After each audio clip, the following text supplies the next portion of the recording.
received from them. Judah the son of Tabai would say, when sitting in judgment, do not act as a counselor at law. When the litigants stand before you, consider them both guilty. And when they leave your courtroom, having accepted the judgment, regard them as equally righteous. So you know what's interesting about this? That these rabbis were also part of the court. They were part of the Sanhedrin of the wise 70, where you came before different ones for judgment. And they talk a lot about the fairness or impartiality of being a judge, which the Supreme Court could take a lesson from at the moment. Meaning that, well, they say actually in the Torah, it says, do not favor the rich or the poor. Don't favor the poor just because you feel sorry for them. You have to be impartial. But what I love is you should assume they're both guilty in the beginning and, you know, nobody's right. But afterwards, regard them as equally righteous. In other words, they've accepted the judgment. It's going to be rectified, and there's no more blame or shame on the person after the court case has been settled, if they've both accepted whatever the judgment is. So there's a lot of wisdom in this, and we learn so much. I'm just going to stop sharing for a minute. We learned so much from these things of what life was like in this ancient time being like 200 to 400 or 500 CE, Common Era, you know, after, like AD. After, this is how people lived. And the rabbis basically had two academies where they legislated and studied. There was one in Jerusalem, and there was one in Babylonia. They don't say which city, but Babylonia is today Iraq. There was such a flourishing center of learning in Babylonia. We have the Babylonian Talmud and the Jerusalem Talmud. And today and all through the ages, we favor the Babylonian Talmud. We basically go by that, not the Jerusalem Talmud. And what was so interesting is that the rabbis in Babylonia and Jerusalem, which isn't, well, it's pretty far when you have to go by horse or camel or whatever, they constantly corresponded. They wrote back and forth. They shared their study. They shared their judgments or whatever.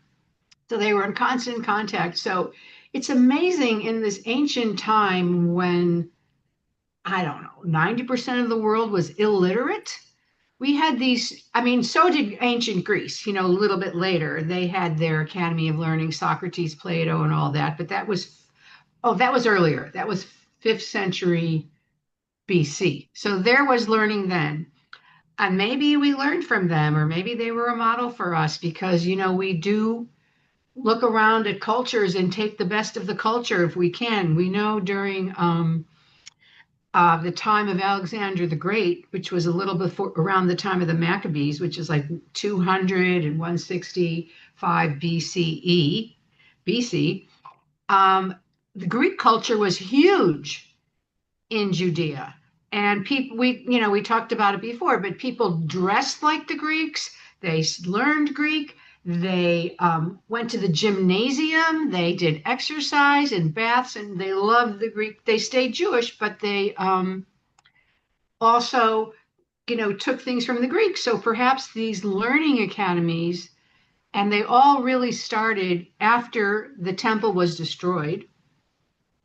These learning academies, maybe they looked at the Greeks and said, that's a beautiful way to be, to come together, to study, to argue, to philosophize, but they were also legislating.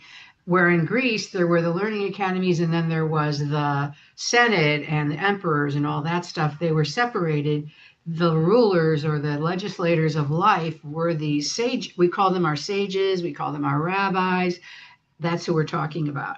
So they were also judges. And they were talking about it when you're a judge, you got to be completely impartial. And once you make your ruling, you should see each person as equally righteous, which is not, I don't think, way courts are. Usually it's like, you're guilty, you're not. You won, you lost. But we're seeing it completely differently. Does anybody have any thoughts or comments about that? Anything? No. Okay. So we'll continue, but I just thought that was interesting. Okay. So now we're at this one, which is, oh God. Oh yeah, here we go. Okay. Okay, this is very interesting. So Bonnie, want to read this? Sure. Shimon, the son Shotach, would say, increasingly cross-examine the witnesses. Be careful with your words, lest they learn from them how to lie. So lest they learn from them. I don't know who they, unless your witnesses learn how from each other how to lie. Again, they're very concerned with court. So let's go on. This is a great one. Read this one, Bonnie. Okay, Shemaiah and Avtalon received from them. Shemaiah would say, love work, loathe mastery over others, and avoid intimacy with the government. Oh my God. Okay, so what is this? Love work, loathe mastery over others, and avoid intimacy with the government. So, all right, Susan, will you read this part? Are you there? You're there. I know you're there. Susan Ehrlich, do you want to read? What's wrong with this? I was reading, but I was muted. Oh, okay. Try again. My lips were moving, but you didn't hear me. This is the thing which advises a love of performing one's tasks and contributing, but a disdain for positions of dominance or superiority over other people. The phrase encourages finding fulfillment Oh, I'm sorry. and efforts rather. Where are we now? Hold on. Oh, Yeah. Hold on. Ay. You have to go back up. I know. I can't get this. All right, let me try this again. You can't see it, right? I can see it, but I didn't finish the sentence. So it's All right. focus on service. Okay, hold on. That's where we are. Ay. I just can't stand this. Where is it now? Wait, share the screen. Let me stop share. Stop share. And now let me share again. Okay. Share. All right, and let me. It's the same thing, but these are the points. I'm trying to like make this smaller so I can get to the up. Get to the up. Thing that. Can you believe this? You can't go down. I can't go down. You're going down, which you Wow. Wait, maybe I can do it like that. Oh yeah. All right, here we go. Okay, here we are. All right. Okay, go ahead. Okay. The phrase encourages finding fulfillment in labor and achievement while rejecting the corruption or negative characteristics associated with holding power over others, promoting a focus on service and equality. I just want to go down to here, this one for a minute. Avoid intimacy with the government. Read this one, Susan. Okay, this is a pragmatic warning based on the historical reality of living under temporal rulers. It advises against getting too close to the ruling power, as it is often fickle and acts primarily for its own benefit. The saying recognizes that political power can be corrupting, and that those who seek close ties with rulers may be pressured to compromise their values. Can you believe this was written This was 2,000 years ago? Yeah. Well, it's human nature, isn't it?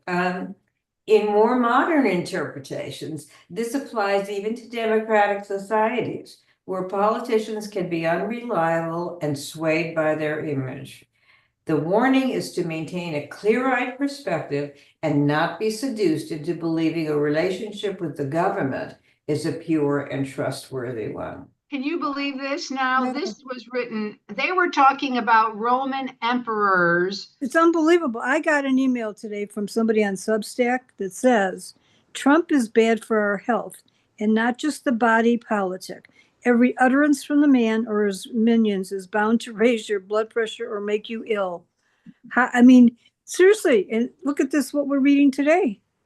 That's right. So, but there's this first thing idea of, let's talk about love work. That is a very unusual value. I mean, I've never really heard that anywhere, to say love work. but avoid mastery over others. So what does that mean? What does that mean to you? Don't rule others. I've been reading some Rabbi Jonathan Sachs, and that seems to be a recurrent theme of his, people in authority not lording it over others. And he talks about the greatest leaders there, political leaders, were humble. I mean, Well, like Moses, and I think Abraham Lincoln was humble. I always get yeah, that impression from what I've read about him. Abraham Lincoln was yeah, humble. But I think there's a connection between love work and loathe mastery. Isn't it sort of talking about how to be a boss, how to run a company, how to be in charge, how to be the boss that yeah, you yeah. can. But when the two go together, but you could still love your work. You could be an artist and love it, and it's mastery over materials, probably. Well, it could also be master over the I crafts think of you're what you talking do. about people, though. But let me ask you this. There are sects of Christianity. It's very clear that the husband or father is the master of the family. I mean, it's like your women are even today. He's the master. He's the leader. The women are supposed to submit to his decision, and that's how they advise you to have a good marriage. Submit to your husband. And even though there other rabbis said, don't talk to women too much. We read that. It's interesting that they didn't say, you're in charge of the women. It's like, oh my God, they're too strong, or stay away. They're going to influence you, is almost the implication, the opposite, which I think is funny, amusing anyway. And that they're saying avoid, mastery over everyone. To be a master is different than to be a boss, a leader, an employer, or whatever. When we think of a master, we think of a slave or a servant. You know what I mean? This very unequal relationship.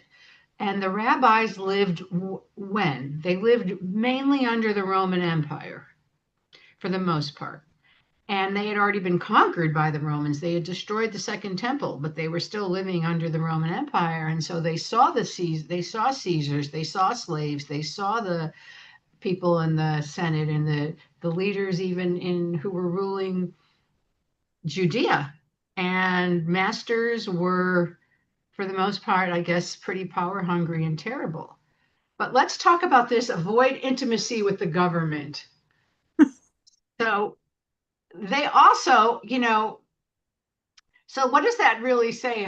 Can we trust our government? Is it saying we should trust our government, or should we be part of the government? What do you think? It's interesting, though, that 2,000 years ago, they already recognized, it's very funny. When I moved to LA with this friend of mine, and we were, in the movie business. And the thing about the movie business is people are really nice to you when you're successful. And when you fail, they don't even know your name. They won't return your phone calls. And so this friend of mine who was a writer like me got a T-shirt that he handed out to other writers, and it said, "These people are not your friends." And, we all knew what he meant. All these studio people, the bosses, were not your friends. And it's kind of, you could say that about the government. These people are not your friends? I mean, they really work for us, but the government is a necessary evil. We need our government, but apparently there are no. Do we know of any benign good governments? Would you, in this world right now, would we say there are some? Maybe in Scandinavia, I'm thinking, or New Zealand, maybe, run by women, by the way, women Right. presidents and stuff like that. So avoid intimacy with the government. That's something that we should remember. Okay, let's continue. I have a thought about that. Go And ahead. that I think when you say avoid intimacy with the government, what that conjures up to me is make sure you're not giving or accepting bribes. I mean, that's the part that, I think it's a Okay. question of undue influence. I think that's basically what that's about. What about giving I bribes? said both. Yeah. Both giving bribes and taking bribes. But, we're looking at how people are corrupted by the power and they become friends, and then they turn on you. Like, you don't, people are out to serve themselves. Right. Power corrupts, and absolute power corrupts absolutely. So yes, it's very interesting that our sages, this is part of like the sayings of the fathers. These are one of their sayings. I find that so interesting. Okay, share. We're sharing. All right, so now I have to do it like this because nothing else works. Hold on. Go down. Shema. Okay, let's go down. All right, so let's move on to that from that one. And you see that each rabbi is a student of the one before, or studied, or was a son of, or learned from the one before. So it's like layering and going on. Oh, this is interesting. Who hasn't read? Merle. Avtalion would say. Merle, are you there? If you are, you're muted. Okay, Avtalion would say, Yeah. scholars, be careful with your words, for you may be exiled to a place inhabited by evil elements who will distort your words to suit their negative purpose. The disciples who came after you will then drink of these evil waters and be destroyed, and the name of heaven will be desecrated. Okay, this is a very metaphorical. What does this mean? What does this mean? Just be Anybody? careful what you say. Because why? It could be could be turned into anything wrong, gossip, whatever. Good. And then And then your students will misconstrue those words, and it'll make things worse for everybody. you'll be And teaching the wrong things. exactly, be teaching the wrong thing. So again, these same rabbis who are judges are also teachers, and you have a huge influence. And oh my God, when I think about like the preaching, honestly, have you ever, if you've looked at some of the preaching of the hateful mullahs who are preaching against Jews, and they're saying, they're evil and they're this and they're that, and they're in a position of power, and they're teaching these wrong things, and they're influencing their students. I actually just saw a video of, there's a brand new film that we're going to bring here that one of our congregants wrote. It was playing. I went and saw it. It's called Soul of a Nation. And it's a documentary about what led up to October 7th. And what he goes back and forth between is a lot of stuff I didn't know about, all the divisions in Israel that were going on, terrible divisions and protesting and all that, infighting. And at the same time, he cuts to Hamas preparing, doing war games, getting ready for this horrendous attack. And Israel is so distracted by all this infighting, nobody is paying attention. And they actually have footage of Hamas training and being taught, and children being taught all this stuff. So it all comes from, a lot of these things come from teachers and religious leaders who preach. And believe me, in Israel at the time of all of this division, there were a lot of religious Jews, fighting, against secular Jews. It was a real divide between the two about this judicial reform. And in the end, I don't think it passed. I think they just said, forget it. You know what I mean? Yeah. Huh? I think that's right. That's what happened finally. But it ripped people apart, and a lot of teachers and leaders were fomenting this violent, divide. And that's why I'm very against right now us being at odds with our family, with our friends, or whatever about it, whatever our political differences are, because especially for Jews, we're all in this together. And the way that we get the weakest is when we're fighting against each other. And so it's our responsibility, and I feel it's my responsibility as a rabbi to promote healing and connection and, tolerance and listening, as opposed to, and I'm guilty of, if any of you heard my Rosh Hashanah sermon, I was completely guilty of the opposite, completely guilty of doing that myself. And I did it like years ago, and I just see that it's proliferating and how bad it's become. And we can't go that way. We can't go that way. And that's not who we are. So these, obviously it was happening 2,000 years ago too. There were these divides, and rabbis, be careful what you say, be careful what you're teaching, because it can be distorted. It can be distorted. And you know how a lot of religions say this is God's will or this is what God wants, and use that as a justification for whatever they want to happen.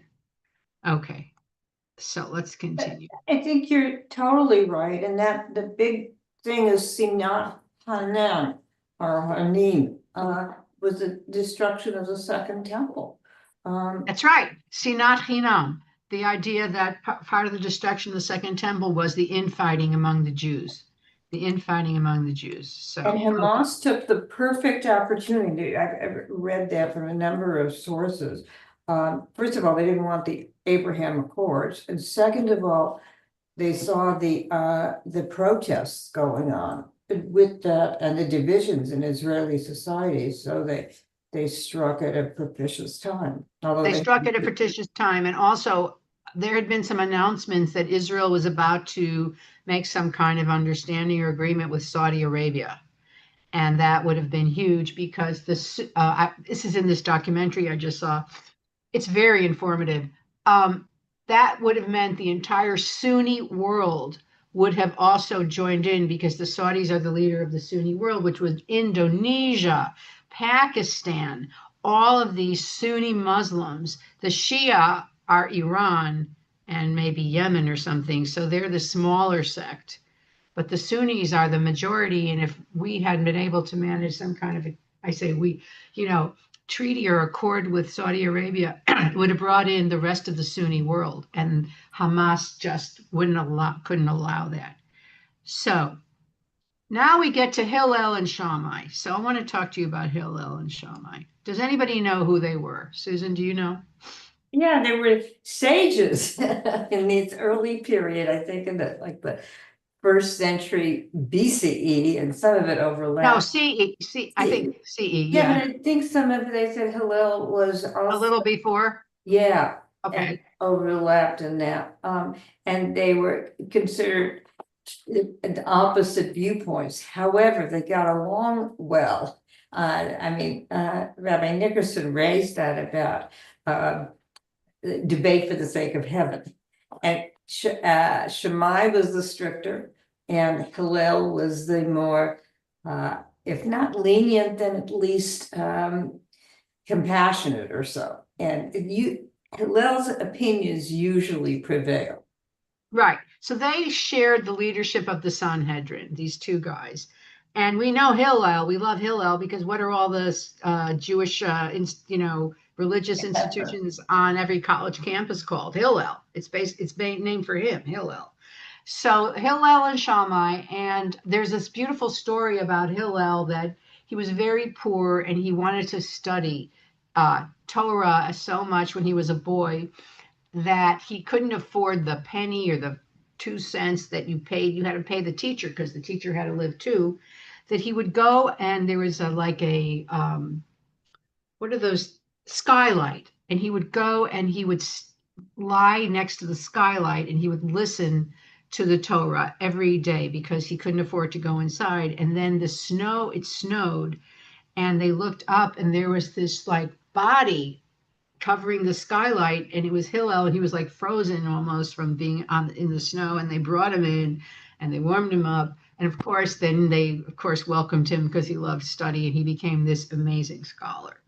So his friend Shammai was a stickler for the way things should be. And one of their one of my favorite stories is they have this discussion.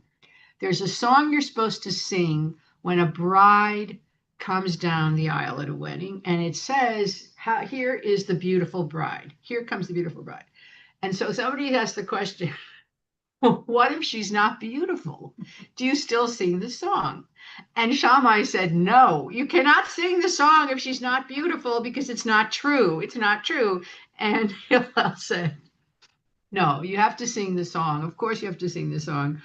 But his answer is hilarious to us. His answer is something to the effect of, what's the point of telling someone after he's bought the cow that it's no good? Why tell him now? He already bought the cow, or it's some animal that he already purchased. So why tell them it's no good now? Thank you, Hillel. But that's a good one. But I also heard that the bride may be beautiful in the eyes of her groom. yeah, but that's not what Hillel said. That's Yeah, of course. You could say beauty's in the eyes of the beholder, and she's Right. beautiful to somebody. But Yeah. don't forget, in those years, you didn't pick your bride. Your Yeah. bride was arranged for you, by the parents and all that kind of stuff. But anyway, it was hilarious. Very good. That's what he said. So Hillel and Shammai always, argued the stickler thing. And then there's the other famous story about how this Roman pagan came to Shammai and said, if you can teach me the entire Torah standing on one foot, I'll convert to Judaism and give you my fortune. And they actually say Shammai not only yelled at him, but hit him with a stick and said, get out of here, you're insane. And that's insulting even.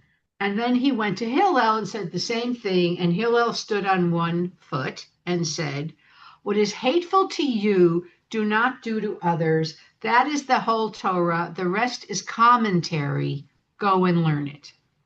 So to Hillel, the whole Torah is, and it wasn't do unto others as you would have them do unto you. It's like, what's hateful to you, don't do to others. Just leave people alone would be amazing. Don't force them, don't convert them, don't do anything that you would find hateful. So among rabbis, if you want somebody to tell you something like quickly, give me the essence, you say, okay, tell me on one foot. And that's a reference to Hillel standing on one foot and saying what is hateful, that sentence. So you say, okay, give it to me on one foot. In other words, I don't want a lot of detail. Give me the essence of the thing. That's kind of an in-Jewish way of talking about that. But you have to know the story about Hillel to understand what tell me on one foot really means. It doesn't mean you have to stand on one foot. It means you have to be brief and to the point. So we're now getting to Hillel and Shammai, and what they say in the Pirkei Avot. And that's why I gave you this, so you understand who these two guys are. And Hillel was always, as Susan said, the more compassionate person, the kinder, the more generous, the more understanding of human nature, I would say. So we're getting to some of his very famous sayings now, which you should know. Everybody should know them. But here's one. Who hasn't read? Who hasn't read? Has everybody read? Let's see. I don't know. Did I skip someone? No, I don't think so. Okay. Jan is raising her hand. Who is? Jan. Oh, Jan. Sorry, Jan. Read. Starting at 12? Yeah. Hillel and Shammai received from them.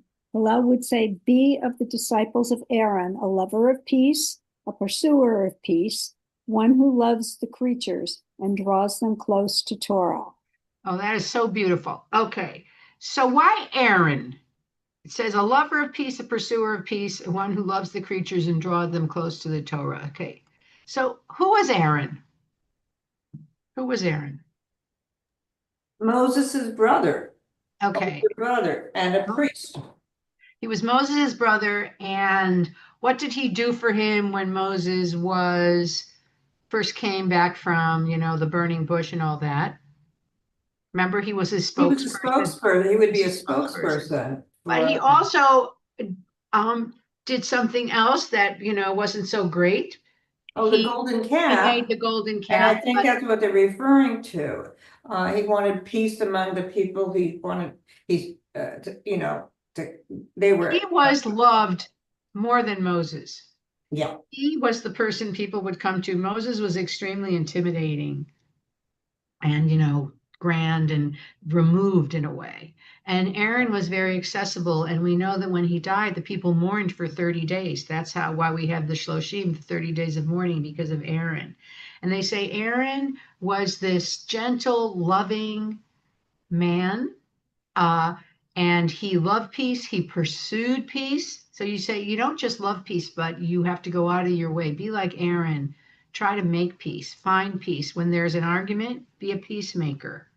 Be a peacemaker. There's actually this expression in Judaism. Well, shalom is peace. We know that, right?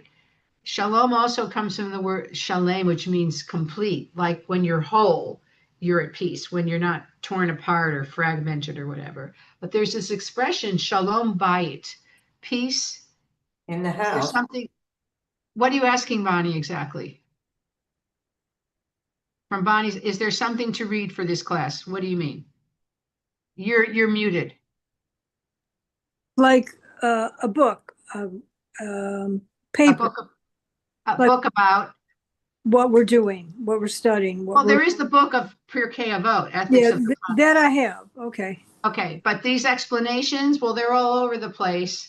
But I'll look for one that might. Okay, go- just curious. No, there's this expression shalom bayit, which means peace in the house. Bayit is house, and there's this idea that sometimes, even if you're right, you give in for the sake of shalom bayit, for the sake of peace in your family. You say, okay, fine, this is not the hill I want to die on, so to speak. And you make peace in your house. You give in. You say, okay, it's fine, or you don't hold your ground if it's not that important to you, for the sake of peace in the house. So there's this idea that Aaron, but then it says he loves the creatures. What do you think that means? What do you think that means? He loves the creatures. Take a guess. Animals, everything. Animals. He loved the animals and human beings. He loved living. He loved people. He loved animals. He loved, he was to love animals and people. He liked people. So Moses was extremely removed. We know about the veil, right? I've talked about the veil. Susan, why don't you share that? Oh, I didn't quite understand when it's removed, and that when he speaks with God privately in the tent, he comes out and his face is like it's like beatified, golden, and it's so intense. He puts a veil over It's it. when he spoke to the people or when he walked around in everyday life, he wore a kind of a veil or something. And only when he spoke to God or when he was giving information from God, apparently he took the veil off.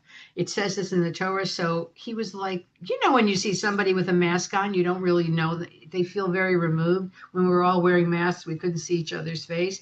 So he always felt very removed. So higher than them or holy, which he had to be. We don't really know if he suffered from it. Certainly his marriage suffered from it. And there's no mention of his sons having any relationship with his sons, whereas Aaron was very close to his sons. So we see that, the burdens of a leader, of this person, he was very lonely. Moses seems to be a lonely guy. And Aaron loved people. He tried to make peace. I'm sure people probably went to Aaron and said, "Oh, will you talk to Moses for me?" They'd go to Aaron first. They wouldn't go to Moses. He would be too intimidating. And what was the last part of the saying?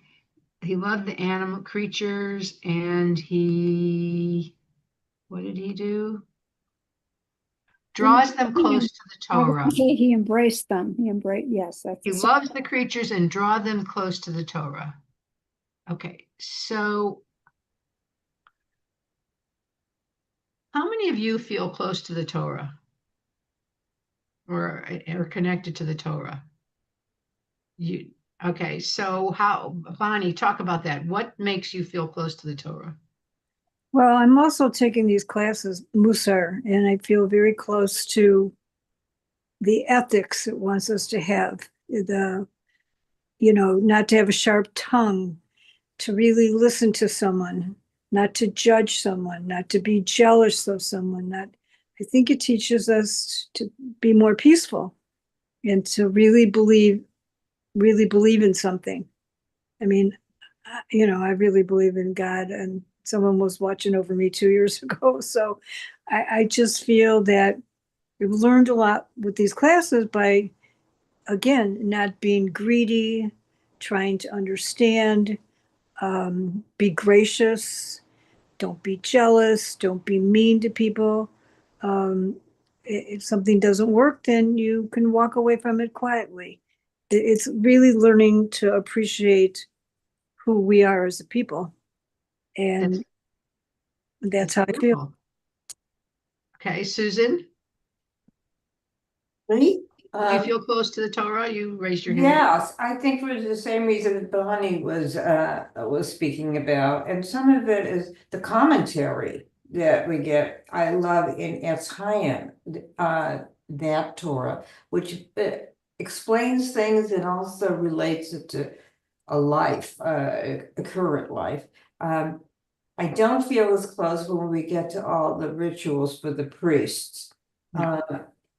And that just I try and skip through it to the Me too. the liver parts of the animal, the protrusions. But other parts are so meaningful, and reading also some I said I started reading Jonathan Sacks. It's just beautiful and meaningful how he interprets a lot of the passages that might be strange or to us, or not even strange, but he delves deeper into it. So I think that Torah is a book of wisdom, and every year I learn something more. Thank you. That's beautiful. What about you, Jan? You raised your hand. Some of our most beautiful prayers come from the Torah. And I know you just started your newest class of your B'nai Mitzvah. Tonight is the first class. Yeah. Good luck with that. Thank you. And I know that my standing there on the bima and reading the Shema and the Vehafta, which was what my parts were, or part of the Vehafta. It's a feeling I can't even put into words. So it's our heritage that has been for these thousands of years. And that's what I hold close. Thank you. What about you, Merle? And then Helen, I'm going to ask you. And then Lori, I'm going to ask you. Okay, thank you for giving me time to think about this. I think primarily as I study Torah year after year, I think of it more in relation to what's going on in my life, my family's and friends' lives, and what's going on in the world at this point, and how that changes from one year to the next. Right. And has something to say at each stage is what Right. Right. It's like the Torah doesn't change, but we change, and then we see different things in the Torah. I remember, though, and a whole other thing, I read Madame Bovary when I was 21, and Madame Bovary is this French novel, and she's so romantic, and she's always in love with the wrong person. In the end, she kills herself because she can't bear it to live without love. And when I was like in my 20s, I thought, oh, that's so romantic. When I was in my 40s, I read it and I said, what an idiot. What an idiot. You know what I mean? It was so interesting. The book was exactly the same, but I wasn't. And the same with the Torah. Okay, Helen, do you feel close to the Torah? And unmute yourself. You're muted. You're muted. Oh, yeah. You have to unmute. You're muted. Can't hear you. She's not looking at me. Helen. Ay, ay, ay. Okay, I Oh, finally. there we go. Okay, go ahead now. Okay. Uh, I am learning about Torah, and I'm amazed about the whole teaching that it's trying to do to the Jewish people. At the same time, there are certain passages there that I find unbelievable. Good or bad? In between, Okay, I'm more bad than good. right. And it hurts me that it's in there. But at Okay, the same time, I know that we have to have laws and rules. And it's something stupid, I know, on my part, but if most of the world would go by the good rules that we have, then we could all live together without envy and all the side effects, all the bad things that people do. right, Because the Torah has so many wonderful, wonderful sayings and teachings. right. And and I'm coming to you next. The rabbis, the Kabbalists, the commentators over these years have read and reread and reinterpreted and rewritten and said that's not what it really means. It really means this. An eye for an eye, a tooth for a tooth. The rabbis say it doesn't mean that. It means the monetary value or the compensation for an eye. You don't take out someone else's eye. You pay for the eye. You pay, and then they say you don't even pay for the eye, just the eye. You pay for the pain and suffering. You pay for the loss of income when you can't work. You pay for if it was a girl or who was beautiful and now her prospects are less because she's missing an eye. You pay for that. So it's amazing how other faith traditions will look at the Bible and see it literally, and our rabbis, when something was inhumane, turned themselves upside down trying to say, no, it can't mean that. It doesn't mean that. It absolutely doesn't mean that. So that's just one small example. But there's one in there where it says, if a son is a drunkard and he's lazy and he's a thief and whatever, and the mother and father can take him into the town square and they can be stoned to death. That's in there. But the rabbis say, well, it says the mother and the father, and the mother will never agree. So it's never going to happen. And they also said if there's one execution in 70 years, that's considered a bloody court, a bloodthirsty court. If you do one execution in 70 years, that's considered too much.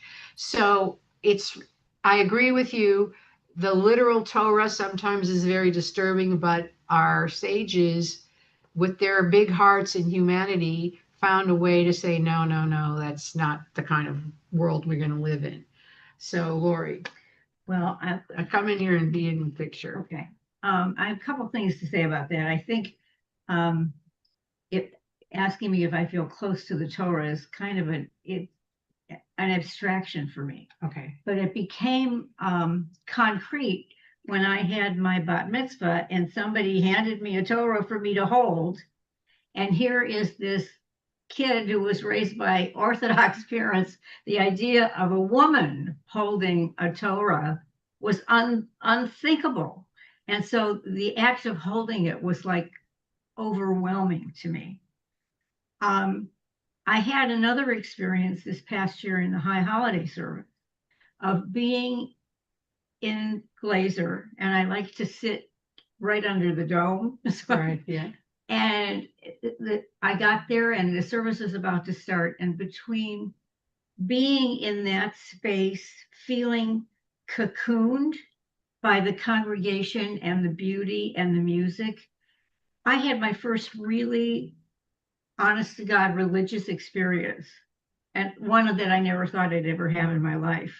And it was just this feeling of being cared for that was so wonderful. And I probably will never have that happen to me again, but once is enough. You don't know that. You don't know that. I think what's so amazing about the Torah is it's kind of a path for an elevated life.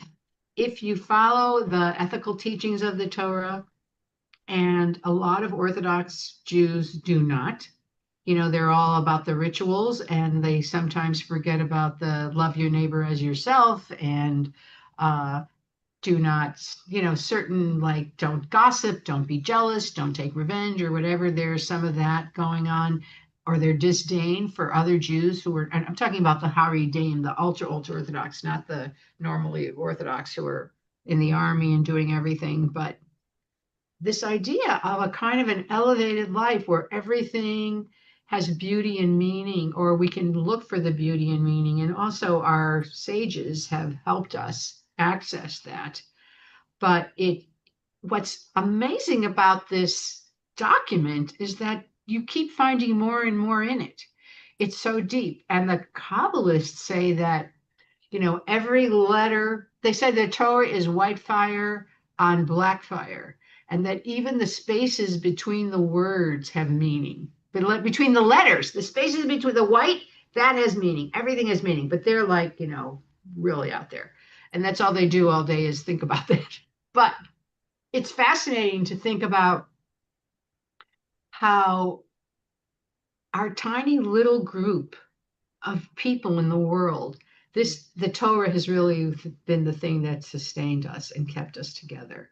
And part of it is that there's this requirement for so much of it to be done in community and to be the way we treat each other and the way we interact. If you look at the holiness code, how is a Jew holy in the book of Leviticus? Right smack, Susan, in the middle of the sacrifices in the book of Leviticus is the holiness code. And there's this idea that maybe a different priest wrote this holiness code. And I almost feel like somebody's saying, okay, yeah, we're doing all the sacrifices. The people are standing around, but what's their obligation? What's their obligation to live? Is it just if you give a atonement sacrifice, you're good? No.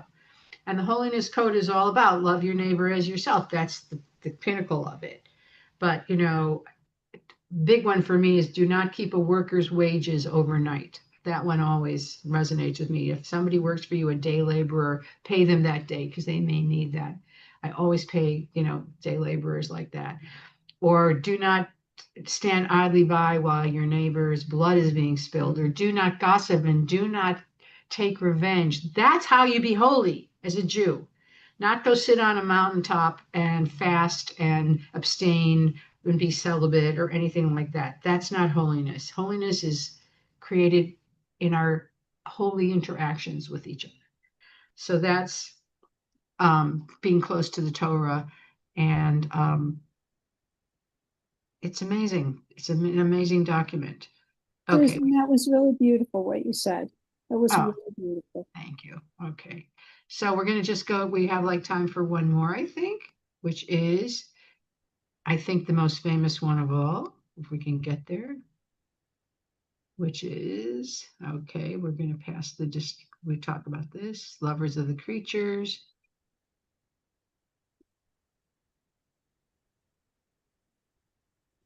Oh, here's a core aspect of loving the creatures, which includes showing warmth and respect even to those who are not devout or knowledgeable in Torah, thereby attracting them to its ideals.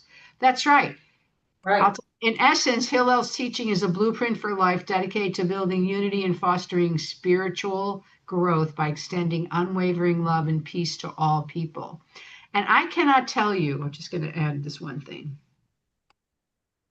So when somebody converts to Judaism, you have to come to a Beit Din. A Beit Din is a court, and it's usually 3 rabbis, and I'm on a lot of them because we have a conversion class. So then they all have to go to the mikvah, and they have to come, and we have to ask them questions. And I cannot tell you how many people said to me, well, I had a Jewish teacher, or I had a Jewish friend, or I had a Jewish this, and they were so nice and so kind and so welcoming. They invited me to their house, and I used to go and even celebrate some holidays with them. And I just thought, wow, this really speaks to me.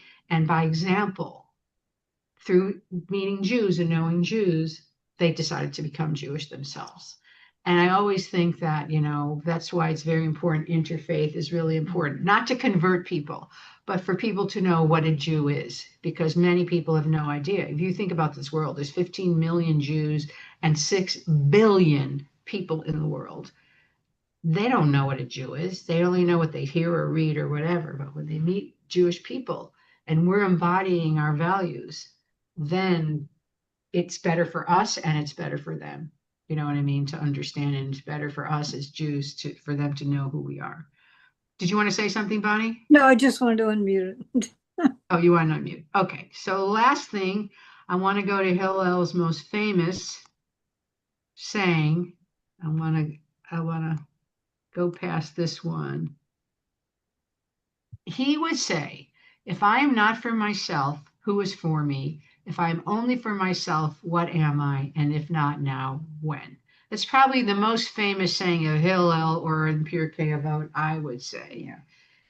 And I use it all the time. If I am not for myself, who will be for me? So what does that mean? What does that mean? You have to believe in yourself or stand up for yourself or care for yourself. But then the next two sentences modify that. You should not be only for yourself, and you should be for others as well and for the world as well, and do it now rather than later after Right. you're dead. But how many, particularly women or caregivers, are like, oh no, I'm last, I'm second, I'm 10th. I have to take care of everyone else. I have to give it to everybody else. And there's no sense of they have any even entitlement to something for themselves.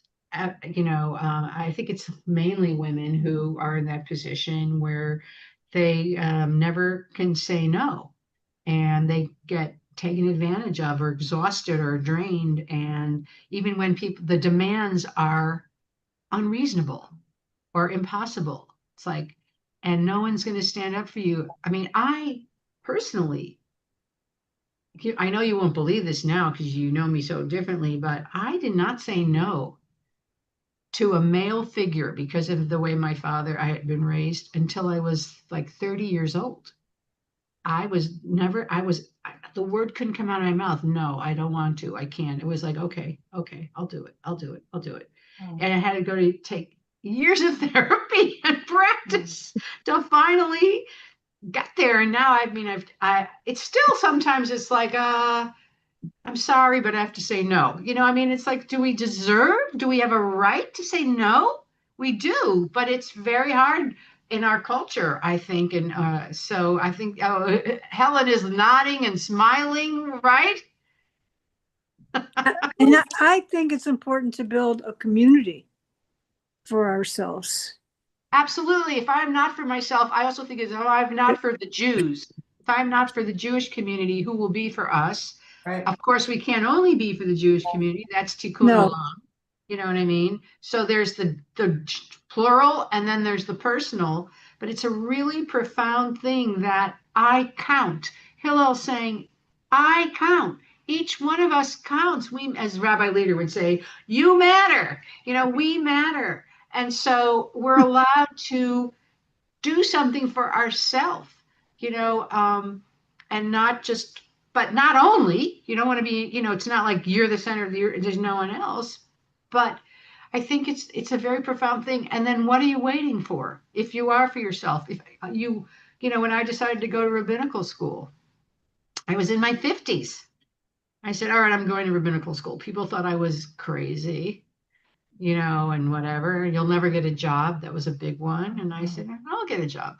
I'll find a job. Or I thought, I'll make up a job. I'll start my own rabbinate. I don't know, but I just said, I'm doing it. And then because did that, I was able to be for others in so many ways. You know, sometimes being for ourselves is the next step to, if I'm only, you know, what am I then doing? Bonnie. So I have a story to tell. So some of you know that 2 years ago I had a massive heart attack. I had a 1% chance of survival and I was put on life support, not expected to live. And on the 5th day I woke up. So they called me a miracle girl. And I had a Zoom conference with Rabbi Leader when I got out of the nursing home. I said, I don't like being called a miracle girl. Is there something else you can think to keep me moving forward? And he thought for a minute, I swear, like this. He said, Bonnie, you won the lottery. Go live your life. Wow. That's right. And he was right. And he is right. It's beautiful. And I'm grateful for this. I'm grateful to be back in this class. And it was good to see people today. Good to see you. You all know Bonnie lives in Ohio. Bonnie, are you in Cleveland? I am. I remember you. You went to Heights. I went to Heights. I'm going to be there next week. Really? Yeah, I'd love to have lunch with you if it's possible. Yeah, I don't drive, so I could manage that though. Okay, well, I think we could figure out a way. I'll just have to get your email address before. Well, what's your email right now? Oh, I have your email. Bonnie.chizik@gmail.com. Chizik, Chizek. Okay. Bonnie, I'll write it down. Okay, everyone, this was great. Go out and pursue peace. Stay away from the government. Okay. Don't Love turn on- creatures. Don't Love watch the creatures. news. Don't watch And the speak news. up for yourself. Bye, ladies. One tries, but one gets into a lot of trouble that way too. It's okay. You're the matriarch. Remember that, Helen. You're the matriarch. That's I good. never get in trouble with what I do. Oh, I'll bet. All right. I know that because you're the matriarch too. Okay, bye No, she's everyone. not. Thank Shalom. you. Thank you. Thank you so much. Bye-bye.